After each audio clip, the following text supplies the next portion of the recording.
এদিকে দেখো ঠেকুয়া বানাচ্ছে, ঠেকুয়া বানা শুরু করে দিচ্ছে। এখন আমরা ফলমূলগুলো দেবো।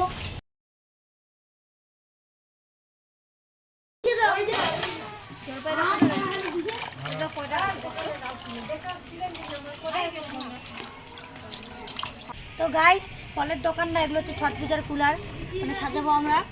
তো দেখো কতগুলো ফল লাগে ছট পূজায়। ছট পূজা কিন্তু করা মামুলি ব্যাপার না, মানে ছট পূজা অনেক নিয়ম আছে।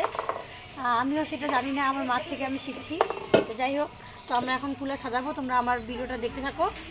আর দেখো কত ফল এখানে, এই যে আপেল, পেয়ারা, ডালিম, তারপরে হচ্ছে জমুরা, আমরা জমুরা বলি, কেউ মকস বলে, হচ্ছে কলা, কলা তো লাগেই, নারকেল তো লাগেই ছট পূজায়, আর হচ্ছে মিষ্টি আলু, তারপরে চিসল, তারপরে হচ্ছে এই যে আনারস, এই যে কুশিয়ার, এই যে হলদি, এখানে আদা রয়েছে, এই যে আমলক্ষী, তারপরে শশা, তারপরে এই যে জলপাই, আর এই যে নেসপাতি এখন ধুবো, নেসপাতি, জল সিংড়া।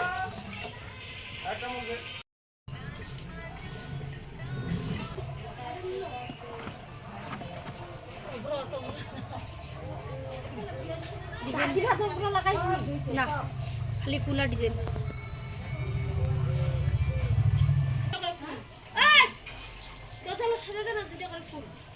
হচ্ছে চালের গুঁড়া, আর হচ্ছে কমলা কালারের পিঠ।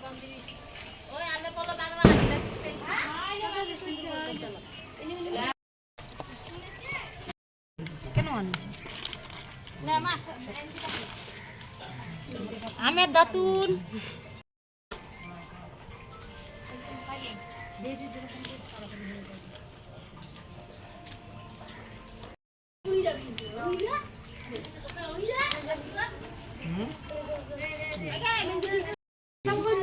কতলা বম, এটা কি বম রে?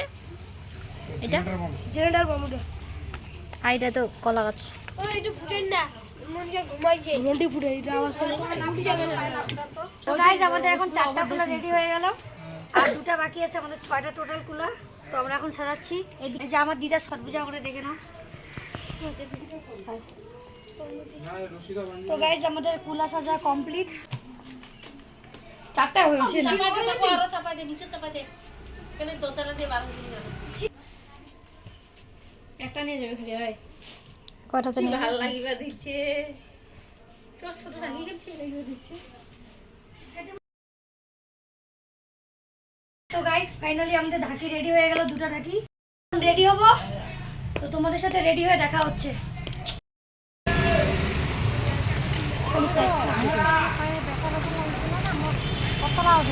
তো গাইস, আমরা এখন ঘাটে যাচ্ছি সবাই মিলে। তো আমরা সবাই রেডি হয়ে গেছি, তো যাচ্ছি। তো ঘাটে গিয়ে তোমাদের সাথে দেখা হচ্ছে।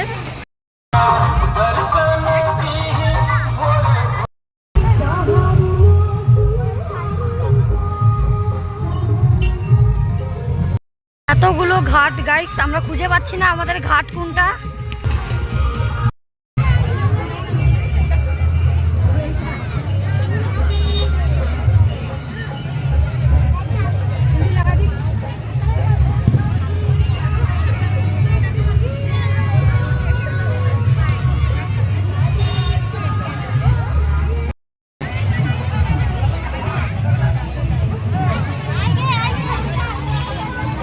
তোমাকে ওঠা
হ্যালো গাইস, ভিডিওটা ভালো লেগে থাকলে লাইক কমেন্ট শেয়ার অবশ্যই করবে। এই ভিডিওটা এই পর্যন্ত শেষ করলাম।